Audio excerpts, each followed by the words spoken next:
Welcome to Old Money, a show dedicated to helping you build the trust fund you wish you were born with. Ladies who lunch, listen up.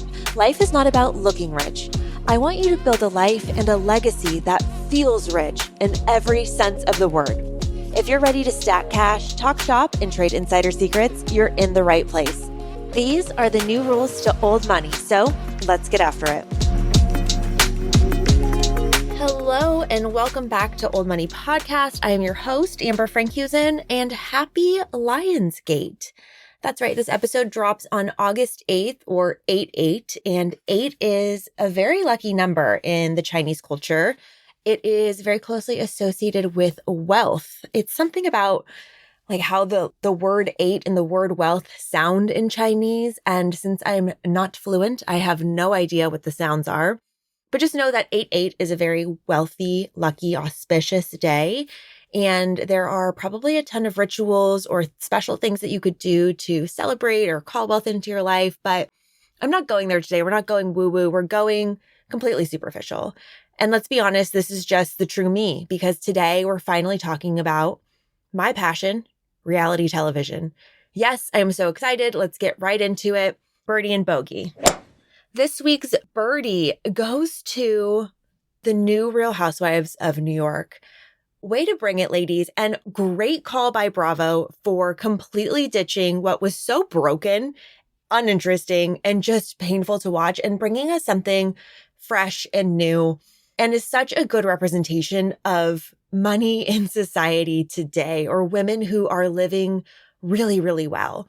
I'm obsessed. First and foremost, the star of the show, by far for me, Jenna Lyons. I have been obsessed. I have been a fan forever. When she was the creative director of J. Crew, I was in college, I think, trying to, squish my sleeves up and make myself look cute like the catalogs and wear chambray and plaid and all the things and always wearing a blazer. That was kind of the, early 2010s when we were all wearing blazers to the club. I don't know what we were thinking, but I think Jenna Lyons had something to do with it. But she is just such a class act, and I'm so happy to see her on television. And this episode was inspired by her because this one's going to be really fun, really light. It's just about style. But anyway, these women living in New York and having the very real conversations that they're having about where is cool to go out to dinner and where you don't want to be caught dead, or just the little dramas that they're having. And they're fresh, they're young, they have young kids, they're navigating, we have an influencer, we have a real estate agent. I love to see career women doing the most. And Housewives has kind of devolved into this just who can have the biggest fight, and are we going on a trip and starting drama, Tamra? But I really feel that this new generation is what I want to see and what I want to be entertained with. I would be completely remiss to say that Brynn Whitfield is a complete star, to not say that rather. Oh my God, she's gorgeous. I've heard a rumor that she was almost casted on Vanderpump Rules and has maybe kind of tried to be around the reality TV show circuit. And good on her and good on the producers for snagging her for this show, because she was just a little bit of pot stirring that we need. And I'm really happy to see some fresh blood on such a dead franchise. So take notes, Orange County girlies, you should be next. I want to see like Layla Milani on TV. I want to see the return of that girl Casey from Laguna Beach. I don't know if you guys know who I'm talking about, but they actually live the most fabulous lives. They're always dressed up for some sort of luncheon and in completely themed out, absolute couture dresses. I'm loving it. And it's just so fun to see something new. And I'm sorry, Tamara, I think you've been on television for too long. It's time for a change. So that's my bogey of the week, is anything legacy Housewives. Old Money, okay, Sonia Morgan was tangentially related. She's Old Money adjacent, right? She's done. You guys, this whole her doing the Simple Life thing with Luann, it's just, I don't want to see older women go on television and just get hammer wasted and make fools of themselves. It's not a good look. And Dorinda, bless her heart, she is trying to do something on social media, but she should really get a publicist because it's not a good look. And I hear Ramona is dancing around town, getting on all the guys as she should, living her best life. But I don't want to see that anymore. It was very charming 15 years ago, but it's time for us to move on. And what's been so interesting is in the resurgence of the new Real Housewives of New York, of course, we have the OG Bethany, and you're talking right now to a Bethany apologist. The way she held her own in that grocery store, trying to sling cookies, giving people directions on where to pick up their Clorox bleach for Bethany Bakes. She was a hardworking gal. She really hustled. And she's such a great representation of, like, do you remember when Alex McCord did the first version of the Skinny Girl logo? Or when her and Luann were in it because Luann was thinking that she invented the Skinny Girl margarita, even though Bethany was the one to package it, market it, make a product out of it, do something with the idea, regardless of who originated it. She is and has been such an inspiration for me of really seeing somebody be unapologetically themselves and grow a business and do all of the things that she's wanted to do. But ever since that, and since reality TV, she's done a lot of things that haven't worked out. And now, as I'm obsessed with Heather McDonald, and she puts it so perfectly, she says that Bethany is now doing middle-class cosplay, trying to go to CVS and tell us what Pond's cream to get. Like, we know you're buying La Mer, Bethany. Like, please stop this. Anyway, she's now just trying so hard to come back and make something of something. And she and Jill just did this reunion podcast episode where they basically just barked at each other and tried to clear the air. And Bethany was saying some things like, okay, well, now that we did this, like, I don't want to be friends anymore. And I think it's interesting for her to capitalize on this moment. I think it's great. It's smart, but it's also very shrewd because at the end of the day, this was a real relationship and Jill is a real person. And I feel as though just kind of taking a big crap on everything they did and turning it into a media moment really devalues what they did have. So I can't imagine myself and there's plenty of friends I've had falling outs with or people that are no longer in my life by my choice or theirs that I'd love to sit and talk to with, but I'm not sure I would put that on a podcast for everybody to listen to. But who knows? Maybe in 10 years I would. We never say never, right?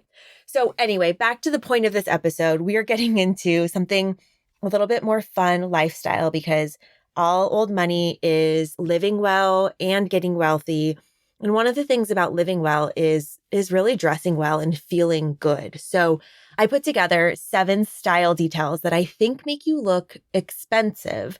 And one of the things, I haven't talked about this much yet, but in developing this podcast, I really took my own personal values and was doing a lot of research on some more traditional old money values. And you know of some of them, like the importance of education or philanthropy or family, legacy, etc.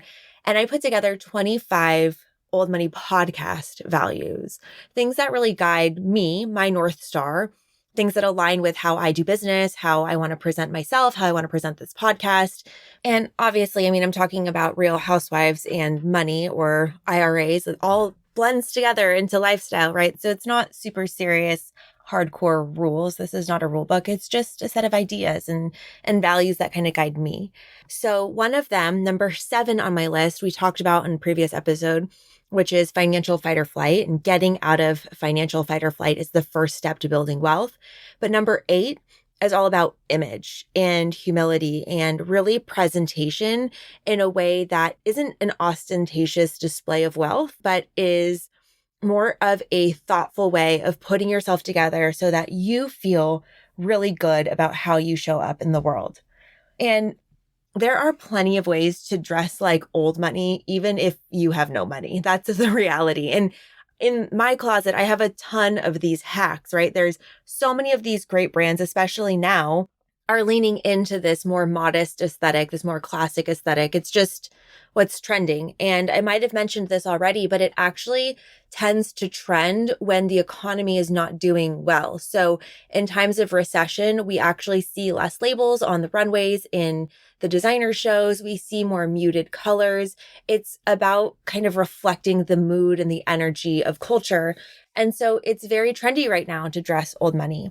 And there are plenty of ways to do that on a budget. Some of my favorite staple places are Zara. I have so many tweed looking blazers from there. I love Abercrombie and Fitch right now. Yes, I was an Abercrombie and Fitch girly back in high school, and that brand has had a total 360. No, I guess it's a 180 if you turn around, right? 360, you're back in the same spot. So, okay, they've done a total 180. They're back in popular demand again. They have really good staple pieces like the bodysuits and the trousers. You also have ASOS, Aritzia, Uniqlo, H&M. I've recently been starting to shop at Cezanne so much. Their pieces are so good. And all of these places are relatively affordable. So it's not about, again, looking like you're dressing up. You don't want to be dressing like you're playing a part, like you're trying to pretend like you live on the Upper East Side. And it's not about putting on airs, and it's not about displaying your wealth. It's about being polished and feeling good, even if you're just running to the grocery store, because you know how it goes. When you look like an absolute slob, that's when you run into your ex and his new girlfriend. How can you really easily put some practices into your life so that no matter what you're doing or where you're going, you feel good about the way that you look, and you're always ready for an introduction or presentation to somebody that you care about, or you might care about them having a good reception of you, including potential new clients. Like, I am always running into people. San Diego is a small town. I crashed into the CEO of the last company I used to work with walking my dog a couple weeks ago. And if I was looking like absolute hot garbage, he would be like, damn, something happened with her, right? So I'm prepared to run into anybody at any single time. And I also just want to feel good, because when I feel good, I know I'm going to present really well and be really confident. So I believe strongly that the devil is in the details. And again, a lot of my closet is stuff that is not super expensive. It's not a closet full of the row. I'm not spending $1,500 on a t-shirt, but the way that I'm dressing, it looks elegant and put together on a budget. So these are my 7 styling details that I think really elevate a look to make it look more old money. So the first tip is grooming. And we all know having nice, neat nails and having showered and have clean hair is all important. But I'm talking about a couple more specific details. And one of them are the whites of your eyes and the whites of your teeth. I guess not the whites of your teeth, but how white your teeth are. So one of the things about the whites of your eyes, and if anybody has a dog, that's one of the first ways that you can tell if your dog is not doing well, is if their eyes get really red and cloudy. And it's the same thing in humans. If you are not healthy, you do not have enough nutrients in your body, the whites of your eyes can get yellowy and they can get really red. So I love the purple topped Illumify drops for whitening my eyes, but it's not about just covering up the redness. It's about making sure you're getting enough nutrients and enough hydration so that the whites of your eyes are really bright, because it's one of those subconscious signals to other people if you're in good health. And the same thing with whitening your teeth, just making sure you have a really nice, clean, bright smile. I was hooked on Crest White Strips for so many years, but I recently started going to the most amazing dentist in San Diego. They're a client of mine, Dentique, and I got a Zoom whitening treatment there. It's not that expensive. My boyfriend got it too, and it is a game changer. So definitely recommend that, because that, again, is a denotation of health. Now that I just said that, I don't know if denotation is a word. However, the other thing I wanted to bring up as well is skin. And one of the things that I'm noticing is that, people can have all different types of skin. All skin is beautiful. Freckles, I've really struggled with breakouts in my life, and I have rosacea, so I tend to get really red. But the thing to me that really makes a difference is skin texture. Like, is your skin glowy and healthy and light without makeup? Or does it look like I could take my fingernail and scrape some of your makeup or dead skin off? So some of my best tips for skin texture, obviously getting on a really good skincare routine and incorporating retinol. And another one of my clients, Dr. Azadeh Shirazi, or Skin by Dr. Ozzy, as you probably know her skincare line is amazing. It's all that I use right now, and I'm obsessed. My skin's never looked better. We can talk all about that on another episode, but That's a really big one. Using a retinol is a really big one so that you have good exfoliation and getting into practice of that. If you could get a diamond glow or hydrofacial where it exfoliates your skin. And then also a big one for me is dermaplaning, where they take a scalpel and actually shave your face and it gets that layer of dead skin cells off of your skin. It makes a huge difference on how your skincare penetrates and how your makeup lays on your face. And skin texture and having a smooth texture is really, really a great detail to pay attention to. And probably the one I struggle with the most is hair texture. And everybody knows that messy hair is just part of my brand. I just can't do it. It's so much work to blow dry and have it all nice and neat. But what I'm really noticing for myself is the thing that makes me look the most frazzled is split ends. So getting regular trims, making sure your hair is healthy. I've been using the Kevin Murphy hair oil. It's called Ageless or something like that. It's in a purple bottle in case you're looking for it. It is so good. I love it as a finisher and also just putting it over my hair before I go to bed at night. I'm sleeping on a silk pillow cloth so that I don't get a lot of breakage. All those little details really add up. And I just started on I think it's called Vegamore routine where I have a gummy that I eat at the end of the day. Doesn't taste bad, and it's supposed to be like biotin and help your hair grow, all that kind of stuff. And then also hair oil to go along with that. So those grooming details, the whites of your eyes, how white are your teeth, healthy nails, skin texture, taking care of split ends, all of those grooming details, when taken care of properly, make you look like you have your life together. The next detail is fit of your clothes. This is so huge because I'm going to be honest with you, most places that you get your clothes from do not fit you right. Just period, full stop. Because when you buy something in the store, you have to be the exact right measurements of the fit model for it to fit the way that it should. So I'm a big believer in taking things to get tailored. And the things I get tailored the most are trousers, like pants for work and things like that. And also jeans and shorts. So just putting a couple of darts in the back of a pair of jeans can make them fit you and hug you a lot better. I don't know about y'all, but my hips and my waist are just not in the same ratio as the way that all jeans are made. The only jeans that fit me perfectly without getting them touched are mother jeans, but there's only one style that I really, really like. So that is a huge tip. Find a good tailor. If you're in San Diego, North County, San Diego, go to Kim's Alterations on 101 right there in downtown Encinitas. She is the best. But we now live down in actual San Diego, and I can't drive to Encinitas anymore. So if anyone has a good tip for a good tailor in San Diego, I'm on the look because I'm very particular about who touches the clothes that I invest in. Tip number 3 is paying attention to the quality of the materials of your clothes, especially if you hate wrinkles like I do. I think wrinkles are the fastest way to make you look messy, and it sucks because I love things like linen shirts and things like that. And we've all come through this Forever 21 polyester phase where nothing wrinkled because it was just made of chemicals essentially.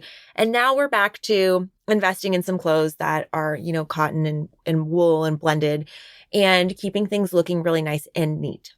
So this is the old money tip of the day. If you are in the market for a steamer, forget buying the steamer on Amazon. There is a steamer closet. I want it so badly. We don't have the room for it right now. It's, I think, $1,100. It's by Samsung, and it's a little piece of closet that you install. And it's a very magical piece of closet. It's giving The Lion, the Witch, and the Wardrobe, except what it actually is when you hang your clothes inside this piece of closet, this little wardrobe, you turn it on and it steams your clothes for you in this box. And so you can put 3 things in these little steamer racks and it fills it up with steam and air. It refreshes your clothes. It makes them all unwrinkly. I want it so badly because I hate steaming clothes and I feel like I'm always steaming stuff. So that's the hot tip. Let me know if you get it and you love it because I want one so badly. But I steam everything. I steam all of my sweaters and my jeans and all these things to make them feel really fresh. I also have been using the laundry spray by Rado. It smells really lovely to refresh things because I don't want to smell like downy wrinkle release. But the quality of the material and then keeping it nice and clean is very important. You want to stay away from things that pill. Things that get overwashed and pill look really, really cheap, unfortunately. It looks old and worn. And you want to be looking for some higher quality fabrics. One of the most affordable high quality fabrics is extra fine merino wool. It doesn't pill. You can wash it at home, hang it to dry. Uniqlo actually has a lot of extra fine merino wool pieces, and they're very affordable. So I would look for those for sure. Obviously, keeping yourself on a good schedule of steaming your clothes so that they all look nice and neat, and hang everything to dry. It is going to extend the life of your clothes so significantly if you don't put things in the dryer. What I like to do is let everything air dry, and then I'll put it in the dryer with dryer balls for about 15 minutes just on air to make it not so stiff and make it look a little bit looser. That's been working really well for me. Tip number 4 is layer. Layering is just like when you're decorating a home and you want to pull in interest and depth to the room. Use a lot of different materials to do that and create interest. And layering is the best way to create interest and make your outfit look elevated.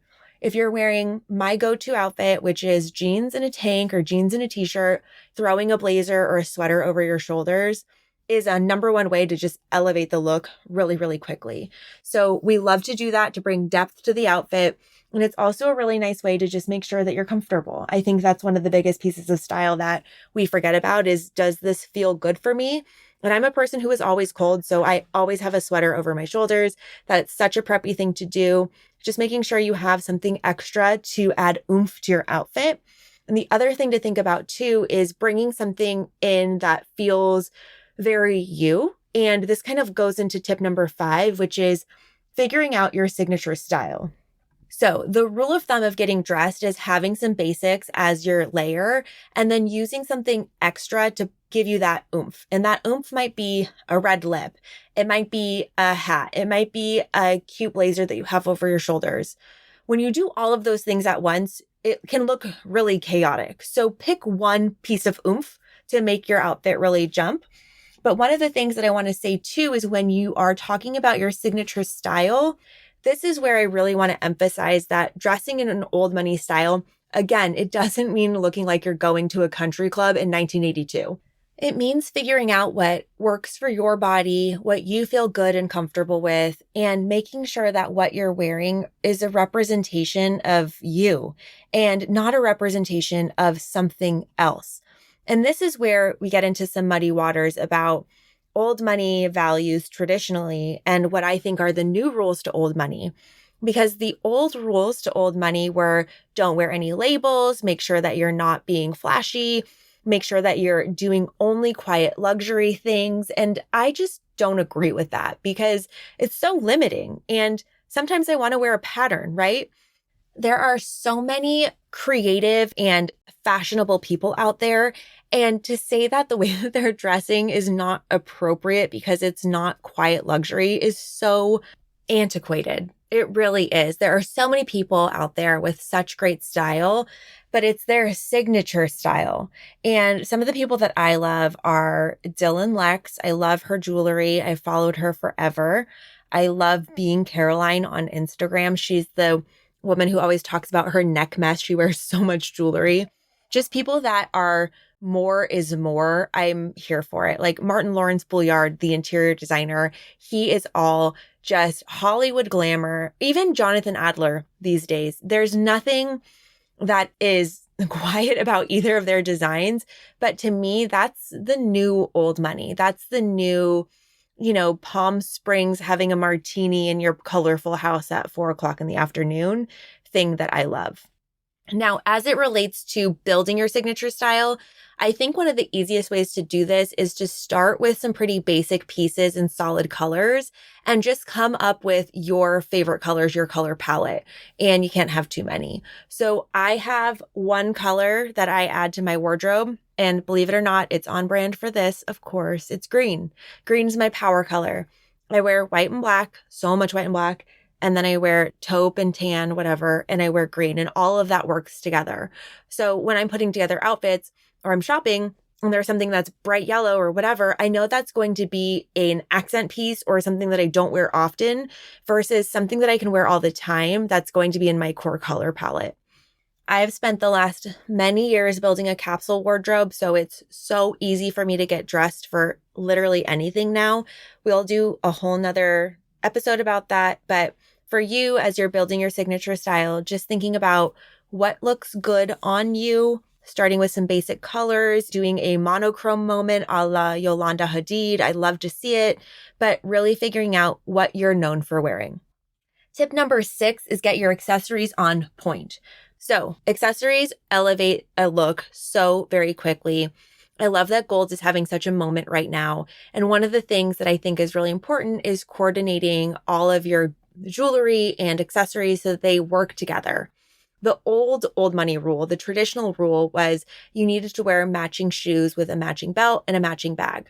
That's not it anymore, and I'm so glad for it. But the one new money rule that I would say to follow is don't be wearing so many different labels of things that they look kind of clashy. So if you're wearing a YSL belt with Hermes Oron slippers and a Chanel bag, there's a lot going on there. So I think that looking at some things of, are they in the same fabric family, like same type of leather, same color of leather, and they're not so labely is really important.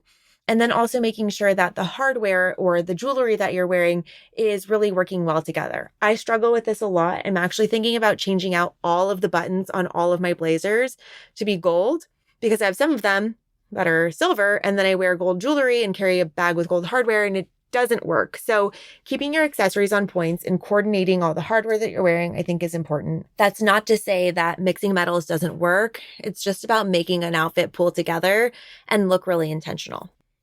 And then tip number 7 of elevating your style to make you look expensive. This is the most important one of them all, is what is the energy and the presence that you bring when you walk into a room, when you get dressed, when you go somewhere. The energy that you have is what people notice first, not what you're wearing or who you're wearing or how much money you spent on your bag, but what type of energy do you walk in with? There's a lot of things that you can do to set your energy right, no matter where you're going or what you're doing. One of the things that I really do is meditation, and I do a lot of walking meditations with the Superhuman app. Mimi Bouchard has pioneered this walking meditation concept. I listen to one every morning when I'm walking my dog. I'll listen to them in the car before I go into a big meeting. But there's so many different scenarios that you could choose from depending on what's going on for you, like a morning meditation before a busy day or an evening wind down as you take off your makeup kind of meditation. So many different ones to choose from that really help you just get present and aligned with your energy. That's a great way to kind of reset. And then the other thing is just making sure that you're taking some deep breaths, pulling your shoulders back, and leading with an open heart when you're going into someplace new. I cannot tell you how much that difference makes in the way people will respond to you, react to you, and the way that you feel as well. And then the last little detail on this is, what do people notice before they even see you? Is your energy and your smell. And perfume is such a big part of an old money look and something that I think gets overlooked a lot. Making sure that your perfume is representative of yourself, of your personality. Perfumers suggest that you have at least 2 signature perfumes, one that's a work or daytime perfume and one that's a special occasion or nighttime perfume. Because our memories are so closely intertwined with scents, you want to separate the two so that your sexy, moody date night isn't getting muddled with a really stressful meeting that you had. But it's another way to really elevate your signature style so people have something to remember you by. So those are 7 style details that make you look expensive. They are grooming, fit, tailoring, the quality of materials that you wear, layering, figuring out your signature style and trying to stay away from a lot of labels, having your accessories on point, and then being aware to your energy and presence. Let me know what other hot tips you have on old money style. I'm dying to know. And before I let you go today, I love to give you a hot stock tip, a little insider trading secret, what to buy, what to sell. And what I just did this weekend, and I'm feeling so good about it, is a closet clean out. And you're like, yeah, bitch, I've heard this so many times in all the magazines that I've read. But there's something about cleaning out your closet and getting rid of things that don't make you feel like your best self that immediately makes space for me to go shopping again and fill the closet and all the hangers that are loose with something new that really represents me. So when you're cleaning out your closet, you might know this hack, but if you are reluctant to give things away, what they recommend that you do is turn all of your hangers backwards. So instead of just having the hanger where you hook it forwards, hook everything backwards and leave it that way until you wear the piece of clothing. And then when you wear the piece of clothing, you can hang the hanger the right way, hooking it on forward. Set a reminder in your Google Calendar for 60 or 90 days into the future to go through and take everything that you did not wear. So anything where the hook is still facing backwards, it's time to say goodbye. Thank you for your service, but we will no longer need to be in business together. And let's give it away. Let's donate it. If you're in San Diego, I take all my stuff to the Rancho Coastal Humane Society drop off in Cardiff. It's right by Fiji's Donuts, and that supports the shelter I used to volunteer at until I couldn't volunteer anymore because I would cry too hard when dogs get adopted, which doesn't make any sense. But let's give those clothes a new life with somebody who can use them, and just know that you're energetically making room for something else. The other thing is, don't give away your seasonal items. If it's hot when you're doing this, just put all of your coats in a different closet or a different space if you have the opportunity to, so you can cycle things in and out. When you don't see them in your closet all the time and you move them back into your closet when the seasons change, it's like you get a whole new wardrobe again. So just a hot tip on that. So we will do an episode coming up soon about how to build a capsule wardrobe, because it has changed my life, to be really, really frank. But for now, I will let you go. Thank you so much for spending time with me on this episode. I love a little style kiki. Let me know what else you want to talk about by sending me an email at oldmoneypodcast@gmail.com or a DM on social at oldmoneypodcast. Please, if you could, be so kind, go take a second to rate, review, and subscribe. I love you so very much, and I will talk to you on the next episode. Ciao. Feeling rich? I hope so. Thank you for joining me on this episode of Old Money.